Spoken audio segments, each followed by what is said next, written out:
Hello, everybody. You're listening to AM 1240 Hot News Talk Radio, Clutch with Keon Rose. That's me. Thank you for joining me today, making me just a small part of your day. You know that I appreciate you.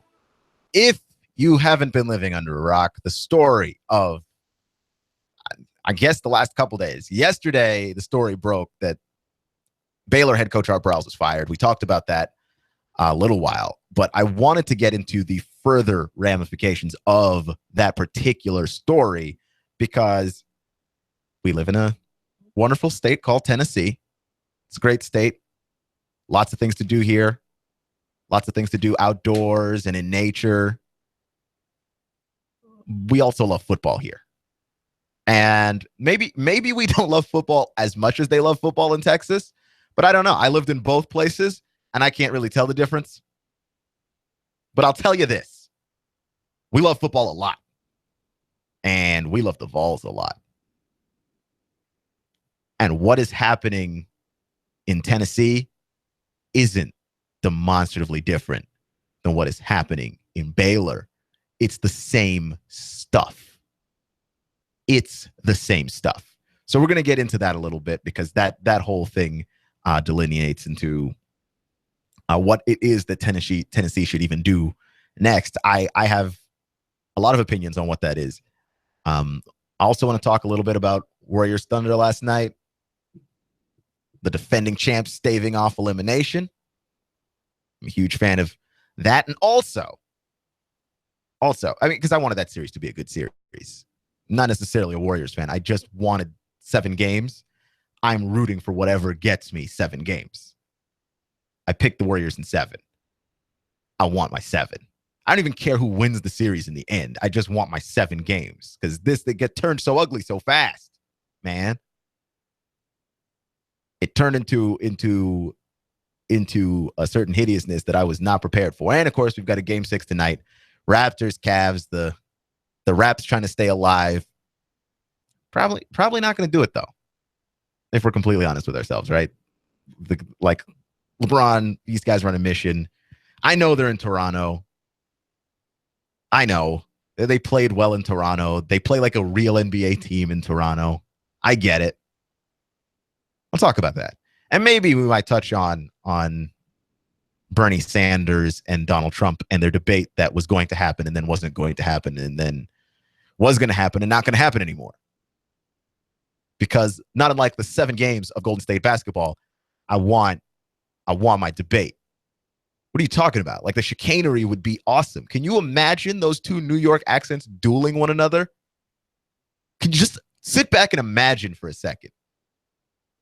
If Donald Trump and Bernie Sanders are in a room yelling at each other, who is it between the 2 of those guys that you even actually understand? No idea. I have no idea. I would just something Manhattan, New York, Bronx, something conservatism, New York accent. That's what I want. And I wanted that in a room, and I thought I was going to get it, and now Donald Trump is disappointing me by backing out, you giant softy. I want you in that room with Bernie Sanders yelling at each other. You're listening to AM 1240 Hot News Talk Radio, Clutch with Keon Rose. Before we jump into any of the interesting things that we've got to talk about today, I'd love to talk to you about the platforms. Where can you reach us? Where can we reach you? I highly recommend hotnewstalkradio.com, where we stream live 24/7, 365. On that website, you can find links to our social media, our YouTube, our Facebook, our Twitter. You can get to any of those things from there. And if you happen upon our YouTube, you can stream all of our live shows, our local shows live. Stream them all.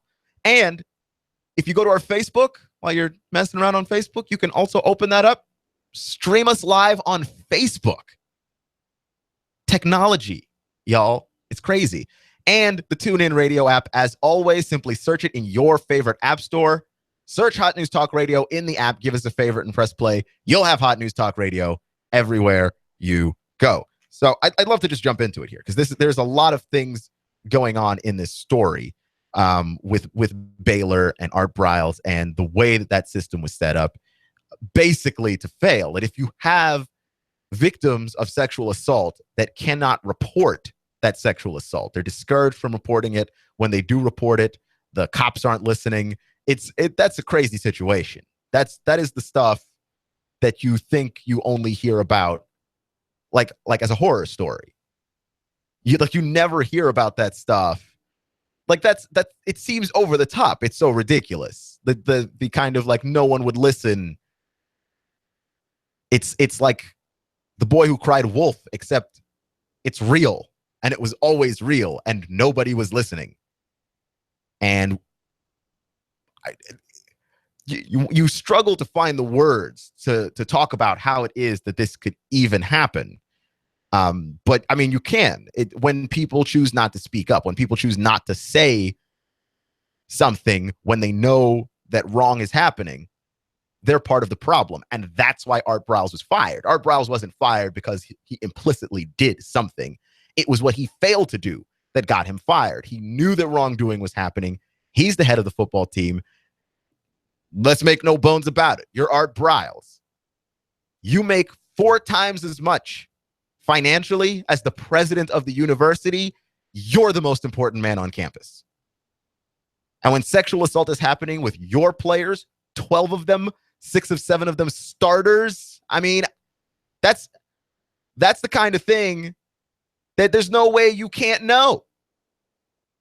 I don't believe you. And if you didn't know, willful ignorance. You didn't know because you didn't want to. And that's still wrong for a man collecting $4.2 million a year to coach football. You want the paycheck, you take the responsibility that comes with it. And if you see something wrong happening and you're in charge of the people who are doing the wrongdoing, in this case, the players of that team, then you take the hit. You don't get to say, I didn't know. Because I don't get paid $4.2 million. So there's a lot of things that if I say I don't know, nobody cares. I'm still supposed to point out things that are wrong. But if this situation happened around me or it happened around you and you didn't know, you're not in nearly as much trouble. But you're Art Briles, you're collecting $4.2 million a year. Yeah, buddy, you better know. That's just a fact. And it's interesting only in as much as how it relates to the University of Tennessee, which is that we're at the beginning stages of the exact thing that Baylor just got nailed for. Where you have victims of sexual assault try and work their way up the chain and they're not getting heard. You got to get out in front of this and curtail that, because that's not something that you can mess around with, right? Like, this is federal offenses, okay? What we're talking about when we talk about what Ole Miss did with paying for players, possible cheating, and then Ole Miss does the thing where they're like, oh, no, don't come down on us. We'll penalize ourselves. We'll take away some of our own scholarships so the NCAA doesn't come around and do worse. This is not about what the NCAA can and can't do. This is about the federal government. These are federal crimes. Okay, like jail time could happen for this. So you can't be Art Briles in a leadership position in the most position on campus in Texas, which is football coach, be collecting $4.2 million a year, and you didn't know anything. They pay you too much to know. That is a bona fide fact. And in the case of Tennessee, it's a little worse, because if you're Butch Jones, you can't even say you didn't know. Right? Your Butch Jones can't say that he didn't know anything. He had 2 players involved in a sexual assault. One player went to him and went to the police. He allegedly called that player a traitor for doing that. And then when the police arrested the 2 guys, they called Butch Jones first, which is against the law. They can't do that because that might affect the investigation, because of course it would affect the investigation. immediately after they called Butch Jones and an assistant coach called the players to advise them on what to do next. This obviously affects the investigation. This is worse. Butch Jones knows things, and you know that he knows things from just what's been reported already. There's no way that he doesn't. Okay, you got Boise State up there clearing house. You're Tennessee, you want to get in front of this, all right? Baylor is a private university, which means there's a whole lot of things that if they investigated internally, according to the Freedom of Information Act, they don't have to tell you anything. They should, right? But they're private, so they don't have to. Tennessee is a public university. Anything that you discover, any wrongdoing that you discover, you have to report. You need to get on top of this already before you find yourself in the nightmare that Baylor was in, where Baylor, they were trying to be sneaky, I think. You're right. You fire Ken Starr, and you don't fire Art Briles yet. You try and see what the backlash is going to be to see if maybe we can get away with doing this. Can we hold on to Art Briles? No? Okay, yeah, we better not do that then. Yeah, we'll fire Art Briles. But only after it's confirmed. You definitely can't get away with it. It's the same shady thing that happens on Capitol Hill at the White House.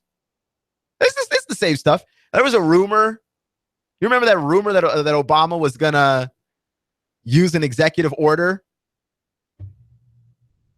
to just do basically whatever he wanted? And then he didn't end up using it. You know why? As the White House lobbed it out there. This is what happens to the media. You kind of lob out a rumor to the media that, hey, the president's considering using his executive order. Then it gets reported, and then we try and wait and see what the public backlash is on all of that.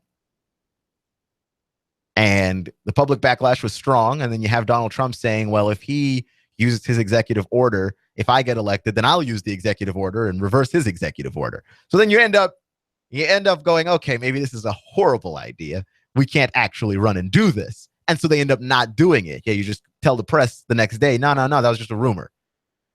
The president was never going to do that. Where did you hear that? That's just a rumor.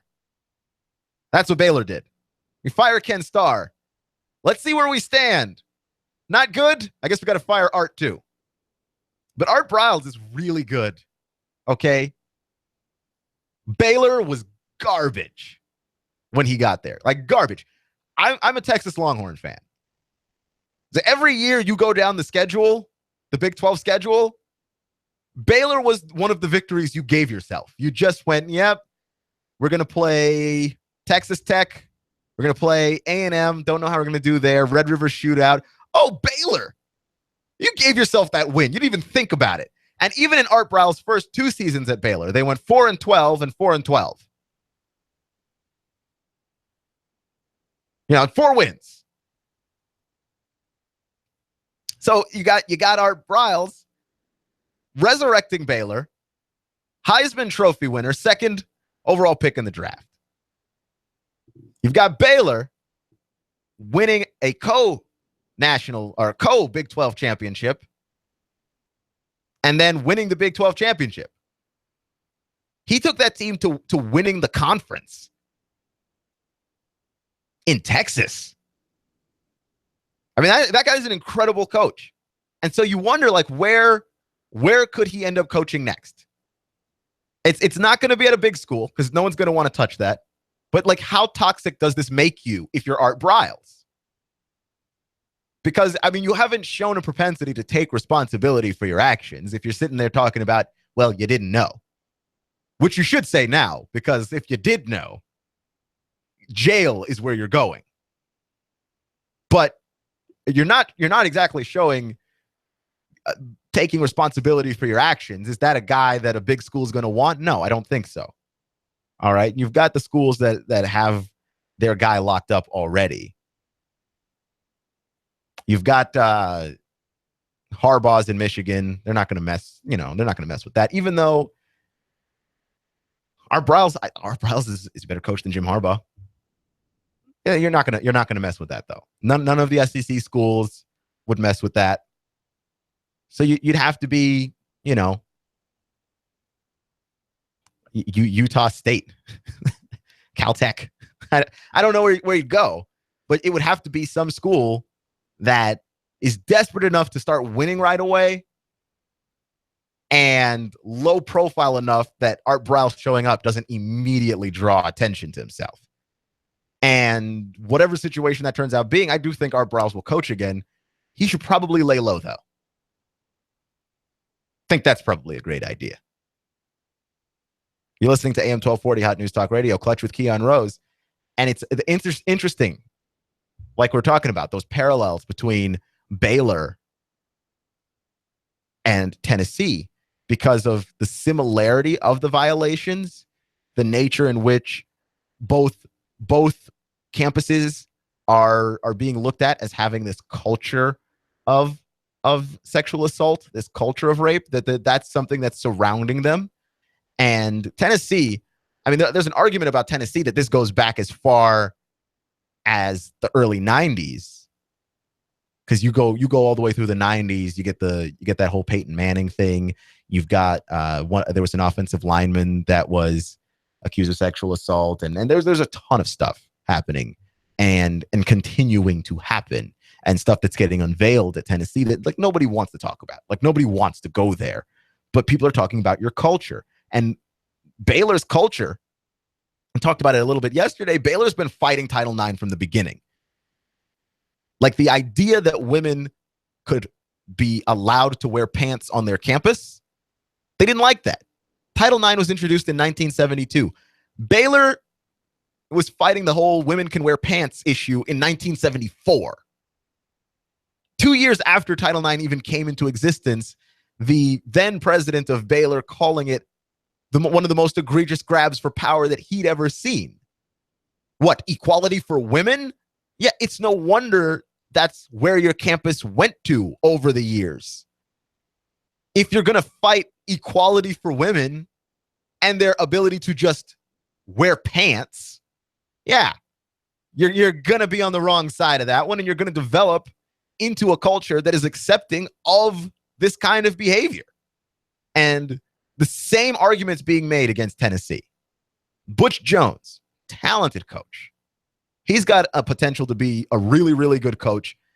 He's already taken Tennessee football. He's brought it up to a level that it hasn't been since Fulmer. Since Philip Fulmer. Think about that. Because we ran through a bunch of awful coaches before we got to Butch Jones. Like just a bunch of bad ones. And here he is resurrecting the school. And you really don't want to do this thing where Butch Jones is finally getting Tennessee to prominence. And just as that happens, now we're coming down and discovering Tennessee didn't cover its bases, didn't handle business when women were in trouble. Because I'm telling you, I don't have kids, but I'd like to have kids at some point in my life. And you don't want to be a parent wondering, like, can I send my daughter to Tennessee? Like, is that actually a good idea to send my daughter to Knoxville? Because if something happens to her, no one's going to report it. No one's going to help her report that. People might discourage her from reporting that. That's an awful place to be, especially when you consider the amount of money being made over the top of all of it. I mean, money tends to make things fairly disgusting, right? Like, when you consider that football makes an enormous amount of money, you can almost argue that football is what's driving some of this stuff. Almost. I'm not going to go as far as to say it's driving it, but football helps to cover up a whole lot. When something is overwhelmingly and passionately followed, it covers a whole lot. And football is making an enormous amount of money. So the incentive is to win football games, is to be relevant, is to make a ton of money. Okay, I watched the movie Spotlight the other day. When those reporters uncovered what it is that the Catholic Church and those Catholic priests were doing, it was the fervent belief and following of religion that helped to hide that. because of the abuse of it. You can abuse religion. You can abuse people's belief in a system, and you can abuse football. Football is on its own just a good thing. Football's fine. But if you use football as a cover, if you can use football to get away with things or to help people get away with things that they've got no business getting away with, then you're in the wrong. And that's why Art Briles got fired. He allowed football to cover everything. Can't do that. You're listening to AM 1240 Hot News Talk Radio, Clutch with Keon Rose. Coming up next, Thunder, Warriors, Cavs, Raptors. I'm blowing everything up. We're starting over. I'm doing a new show. I want guys who push it to the middle of the table and go over the top. Take a risk, fail miserably. I'm right, and I'm not wrong, and I'll never back down. Conflict works. Allow it. It's The Herd with Colin Cowherd. Right here and everywhere. Noon Eastern. You give us 12 minutes and 40 seconds. We'll give you Chattanooga and the world. News Talk 1240. You and I know that real men are prepared for anything. You know what I'm talking about because you're a Take Charge guy. Everyone's talking about Grimm's Tactical, featuring first responder gear, survival gear and equipment, Voodoo Tactical, Leapers. For personal protection, Grimm's Tactical features non-lethal personal protection gear, AR/AK parts, knives, canning and dehydrating equipment. If you hike and camp, Grimm's Tactical has got what you're looking for, bags and packs. And for your side piece, concealed carry holsters for men and women. Plus, Grimm's Tactical carries a wide variety of freeze-dried food. Wise Mountain House, Backpacker's Pantry, Grimm's Tactical, where law enforcement shops, Safari Lane, Blackhawk, 511. First responder gear at Grimm's Tactical. Grimm's Tactical, 8115 East Brainerd Road, in the shopping center next to the Walmart Marketplace. Look for the Mighty Mini U-Haul office. Grimm's Tactical is right next door. Grimm's Tactical, 8115 East Brainerd Road. Just imagine not a cloud in the sky. It's the perfect day on the water. You could be enjoying boating with friends or wetting your line to catch a fish. Or maybe it's just you and that special someone on a sunset cruise. All of this without the hassle of owning a boat with your membership in the Carefree Boat Club. As you relax and spend time with the ones you care about, you have the peace of mind of knowing you're a member of the Carefree Boat Club. Weekends were made for relaxing and being hassle-free, just like the Carefree Boat Club. Let us take the worry out of boat ownership. No matter if you enjoy fishing, skiing, cruising the lake, or maybe even an overnight adventure, we have a boat for you at the Carefree Boat Club. Start making memories today. Call 423-619-7156 to join. Boating season is here, so do not wait. Call now, 423-619-7156. Carefree Boat Club is located at the Harbor Lights Marina, 9718 Hickson Pike. Finding just the right place to live can be a daunting task. Stop your search. In Chattanooga, the place to live is Cross Creek Villas for under $1,000 and available for immediate move-in. You can enjoy this 2-bedroom split layout, over 1,000 square feet, 9-foot ceilings, an extra large patio or balcony. And don't forget to ask about their preferred employer program. Cross Creek Villas is a gated community, offering a 24-hour fitness facility, a beautiful pool and hot tub, and Cross Creek Villas is pet-friendly. Stroll the pet park with your best friend and enjoy the free use of their business center and clubhouse. Plus, if you mention you heard this on the radio, your application fee is free. Cross Creek Villas, close to downtown off of Highway 58. Go to crosscreekchattanooga.com. That's crosscreekchattanooga.com or call 894-0446. That's 894-0446. Redefine the way you live at Cross Creek Villas. Go to crosscreekchattanooga.com or call 894-0446. Cross Creek Villas. Becoming fair to partly cloudy out there through the nighttime. Muggy again, lows into the mid-60s. For your holiday weekend, not much change. Typical summertime weather, only isolated showers and storms popping up. Most of it staying dry, otherwise hot, hazy, and humid. Highs upper 80s to around 90. Check out Glass Farm Nursery, featuring great late spring and early summer color for your lawn and garden with bedding plants, hanging baskets, shrubs, and trees. That's Glass Farm Nursery, Highway 11, 4 miles south of Trenton. And I'm 1412 Chief Meteorologist Patrick Orr. On AM 1240, Hot News Talk Radio. You give us 12 minutes and 40 seconds, we'll give you Chattanooga and the world. News Talk 1240. AM 1240 Hot News Talk Radio with your Hot News Now update. A man was shot in the leg, and according to police, the female suspect holed herself up in her house, leading to a 6-hour standoff with the police. They were able to extricate the victim, who was taken to the hospital, but the suspect was stuck in her house, barricading herself in for 6 hours. Eventually, the standoff did end peacefully, and the 56-year-old Lafayette woman was taken into custody for the shooting of her 49-year-old male friend at 7:45 p.m. on Wednesday. A mother of 4 was gunned down on Elder Street. Her body was found by a walking pedestrian. She had been shot several times. The police say that it is gang-related. The police say she was set to testify against gang member Cortez Sims, who is charged for the College Hill Courts shooting. He's still behind bars. For this reason, the police believe that this shooting is gang-related. And the Friends of the Library is going to be setting up an honor-based library system at the Chattanooga airport so travelers can pick up books to read on their flights. Price per book will be $3 to $5 in that range. If it's going on in the Tennessee Valley, it's going on Hot News Talk Radio. Hot News Talk 1240.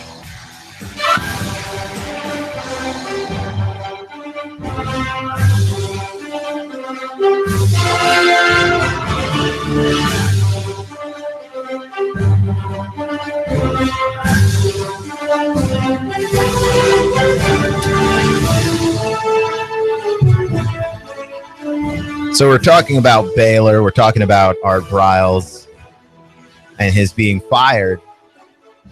And there's a whole lot of depth to this conversation. There's a ton of depth. I didn't even get into the player, Baylor player that was tweeting through the whole thing, and that people went after him on Twitter. And that was really mean-spirited, some of the stuff that people said to him, because he's 19. He doesn't know any better. He has no idea. And we're not teaching him the right thing either by going, yeah, someone, your coach failed to do something morally correct. Here's what we're going to do. We're going to be immoral to you. That'll teach you. Yeah, that's not going to help anybody learn anything. Not anything that you want them to learn anyhow. And then you've got Art Briles' daughter that called his firing the result of a media witch hunt, which is not true. But again, that's his daughter. Like, what else is she supposed to say? Oh yeah, no, you're wrong, Dad. That's what I'm going to tell the media, that my father was wrong. No, that's her dad. You know, your mom could do terrible things, just do some awful stuff. And if someone told you that she did it, you wouldn't believe them. And if they gave you the proof, you still wouldn't believe them. That's just how that goes. I mean, that you see your mom as your mom. There's nothing else that she can do outside of actually, I don't know, like murdering a person right in front of your face that would change that. And even then you'd still be like, okay, Mom, how do we cover this up? Because you're not trying to see your mom in some different light, especially with all the egregious things that Art Briles is being accused of. But there's so many layers to this, right? Like that's just one of many. We're going to continue this conversation on Monday because I'm sure more things are going to come out than just what was reported by the Baylor Board of Regents. But to help me talk about just the stuff that we already know is my girlfriend Jay. She is a social worker, and if she, wouldn't mind just telling me a little bit more of what she's capable of, because there are official ways to say these things, and I don't know how to say them all. Hi. So, I don't know. We've been talking a lot about this rape situation. Right. And it's pretty intense, Isn't it? Wow. Wow. With all the different mixed feelings and stuff like that, my heart goes out to Baylor campus. On one hand, from the media side of things, it's definitely a big deal. Justice has been served, and I think it's interesting to watch the gavel coming down. But, if you think about what those different families, those students, those student bodies now are going to have to do to respond to the lives that are being impacted by these changes, that's a lot of decision making. I would, again, hate to be in their administration at this point. Right. And if you indeed get to stay in administration at this point. Correct. I mean, to the point, you have to ask yourself a series of decisions. Like, you don't want to shut down football for a year, because then you do lose a lot of players. Players are going to transfer out. No one's going to sit there and wait for no football. So they fired Art Briles, but they haven't fired a ton of the staff, because there's like a certain percentage of the staff you even have to have left before, like if you fire too much of the staff to clean house entirely, then you can't officially actually be a football team. Wow. So they can't go too far with the firing. So you wait until hire a new coach and maybe even let him fill in with his staff and get rid of the other people that way. But man, there's a lot of decisions there to be made that are coming up ahead, and they're not going to be easy ones. Not at all. Already we've seen a few tough ones having to be made, but like there's an entire culture. And I was saying it in the other half of the show about how Baylor has basically been fighting Title IX since the 1970s. So to me, it's not shocking that an entire culture that doesn't respect women ends up proliferating here. Well, here's the thing. Like, I mean, I obviously have not attended Baylor, so I can't speak, from that perspective. But I want to say that just because they've put an emphasis on football and maybe not following the appropriate law, like I'm leery to say that they don't respect women just because of this situation. And it looks like, and I could be wrong, like I could be wrong either way. Either they do respect women or they don't, whatever. But at this point, I'm leery to say that based on the fact that what happened wasn't a gross series of misconduct looking at intentional mistreatment of a group on purpose consistently. It was more of a turning the head the other way situation. Which is what I'm referring to. I think it's a culture that makes that acceptable. And it's not that they hate women. Like, I don't think that anybody, even if you ask any of those people overtly, that they just hate women and so they were just okay with this. It was that they don't respect women as much as they respect football and the money that football's making. And let's be clear, like this rape situation, most of the time we think of women, the statistics are like 1 in 4 or 1 in 5 college women have at some point, experienced some sort of rape-like situation or rape, or, we've heard some of these different statistics. But I guess what I'm saying is, and depending on what side of the coin you fall on, you might think that turning the head the other way is the same thing as disrespect. And again, I respect all opinions. But I guess what I'm saying is, when heads turn, heads roll, if that makes any sense at all. And I think that, I guess we can say just the disrespect at large, not saying, hey, this is the law, whether or not we agree with it, whether or not we like what the outcomes are going to be, like we need to follow the law. Like I think that just plain and simple, without putting any other, it's respect or disrespect, because rape happens to men too. Like, rape in itself is such a big conversation. It's very broad. And what people are willing to talk about and what they aren't willing to talk about is a huge, giant thing. And interestingly enough, the statistics show that men are less likely to talk about rape situations. Yeah, shocker there. Surprise. We already have trouble talking about our feelings, then something that'll ruin your life like rape. Yeah, there's most men aren't going to talk about that ever. And we've seen that in other situations where sexual impurity or however you'd like to determine that, bad sexual behavior. When we were talking about like Spotlight and the priests and some of those different things that were happening, a lot of the men that were involved were less likely to come out and say things. You know? And so what you have now, whether you're looking at just whoever's being in a situation of these indiscretions, do you feel safe enough to come out and feel heard or validated, or protected, or have your rights to live with your body protected in the environment that you're at? And even though a college campus has adults, quote unquote, young adults who are whatever, you're 18 or older, usually, or within that ballpark, you're legally allowed to make certain decisions for yourself. We know that mentally and emotionally, you are not fully capable, or maybe I'm not capable, but you're not fully developed to be making full on some of these decisions, and that's why you still have leadership who are there to guide you and provide a safe living establishment. And for those of us who aren't able to do that or might need reminding, I have yet to be on a job where I was not required to do preliminary sexual harassment training, workplace violence, that type of thing. Right. And I think that's what makes this Baylor case truly horrific, is that the people they knew. I feel like they've been trained on this. And here's the thing too, what makes it particularly horrific is that the people who did have the courage to come forward and talk were discouraged by administrators. See, and that makes me cringe. That the administrators either met with them or their families and said, nah, don't go to the police. See, and I would love to hear from them because that's such a sketchy situation. Do you know what I mean? Yeah. Like, some stuff. So that whole thing is a if you're- tangled web of I think we nonsense. talked about this last time, but like that book Lucky by Alice Sebold, and she talks about a college rape where she was raped on college or in her college campus.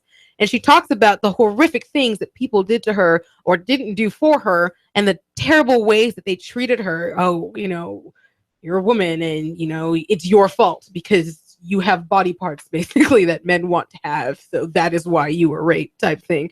You Right. know? Which the idea that you can somehow invite sexual violence on yourself. Right. And that's just interesting. And when we are not providing, I'm not saying that that's what Baylor's like saying is okay. But when you are telling someone like the trauma of being sexually abused is such a horrific experience. I mean, and a lot of times those victims do not get the help that they need because it's such an embarrassing thing to talk about, especially if it happens when you were younger. But that's a whole other story, you know. So you're a young adult, you're out on your own, you're trying to do your thing, and then you get raped. And then you're like, okay, I'm going to tell somebody. And you tell somebody, and they're basically like, nah, that didn't happen. Or if you talk about it, you can't succeed in life. Or you're going to ruin Baylor football. Right. You want to be the person that ruined Baylor football? Right. Like, who wants that stress on them? You know what I mean? That is ridiculous. And I lived in Texas, okay? It is literally Saturday, you go to the game. Sunday, you go to church. God is one, football is two. And then everything else, you figure out the priorities of all of that. Mm. And it is a big deal. And we get to these points where football generates so much money that, like, even just the side of the pride of your school winning football games. Right. You don't want to have your best players missing games if you're Baylor because, you know, every week you're trying to beat Oklahoma. You're trying to beat TCU. You're trying to, beat even Texas. I mean, it's just. But then again, okay. And here's my thing. I'm more of a, so what are we going to do about it kind of person, right? But what you're talking about, sure, we let what's-his-face go on and do his thing. Yeah, he might have been in a rape, might not have been. Then you turn into Ray Rice. And now where's Ray Rice working? He's not working anywhere. Why is he not working anywhere? Because he punched his wife. Surprise. And so my thing is, you know, and fiance at the time. You Whatever. know, Ray Rice, like, respect Allegedly. to you. I understand that this is all allegedly, and you know, you've got your whole thing. All of y'all got. I hope you find a good counselor. Isn't that? I wish it could be me. There they go. Isn't that one of the quirky things in news? Even though there was a video released of Ray Rice punching his fiance because he was not actually. There were no charges pressed against him. He allegedly punched. I cannot say that he did anything on that. I So- can neither so there's confirm that. nor deny. I'm not trying to be sued by Ray Rice because I liked him as a player. Right. I mean, But- again, all I'm saying, the only reason I bring that up is to say, you know, if we don't teach our youth, people, life, whomever, that the system isn't, because here's the thing, half those folks, high chance, would continue on with that behavior. There's different statistics out there that suggest that people who have a history of being in these negative behaviors continue to be in these negative behaviors. I mean, you've got guys like Darren Sharper, retired from the NFL, and then he was arrested for rape. And then they started going through Darren Sharper's history. Darren Sharper has allegedly raped women in like 9 states. That is horrifying. He has a history with that. Like it's definitely a history with him. Here's the thing: people who have those type of histories, my personal belief is you need a significant intervention. You know what I mean? Like I allegedly, you know, you're doing these things. The idea would be that you would not continue to be involved with this type of thing. Is that not correct? Presumably. So ideally, you would find yourself, and I'm not like, you may have all those, you know, you may have found yourself in appropriate therapies or whatever, That may have happened already. Maybe it didn't work. Maybe you didn't have a good therapist. I don't know. Whatever. But my thought is it would be really important for especially Baylor, Tennessee, some of these schools who are known to be having some of these questions Boise to really start looking at, if these things come up, what type of interventions do you have available ready for not just those who, were victims, but for the perpetrators? You know? I mean, Tennessee, and I think I agree with you there. Tennessee's got to get out ahead of this. Because they're next. I honestly believe they're next. So let's talk to them a little bit, right? Butch Jones is about to be the new Art Briles. He's a talented football coach. He's bringing Tennessee back. They're the best they've ever been since Philip Fulmer, and there has been some dreck in between Philip Fulmer and now. This guy is about to be, if they win like an SEC championship and have a player drafted high, he's Art Briles. Like he's actually Art Briles. And at this point, you're just like, with all of the stuff swirling around, and you don't even have the plausible deniability that Art Briles is like, well, look, I didn't know. You knew. The police called you. That's on record. That's the police called you. That's very interesting. So, yeah. So many things are just so interesting. There's a ton of things there, but we've got only 5 minutes left in the show. So what we're going to do here is go with the palate cleanser. We'll get back to this stuff on Monday. But palate cleanser, let's lighten the mood. Talk some hoops with a Jay Asks conference finals, NBA conference finals edition of Jay Asks. So what are your hard pressing questions? That was such a quick transition. My brain was like, yay, solutions. Just kidding. Basketball. Cool. Okay. We'll get back to it. We will get back. We only have an hour here. We only have an hour, unfortunately. We spent the entire time talking about this. And I want people to go into the weekend with can I just say lightness. Going into the weekend, I would love to just preface solutions. We need to talk about solutions. Opportunities eventually. Yes. Okay.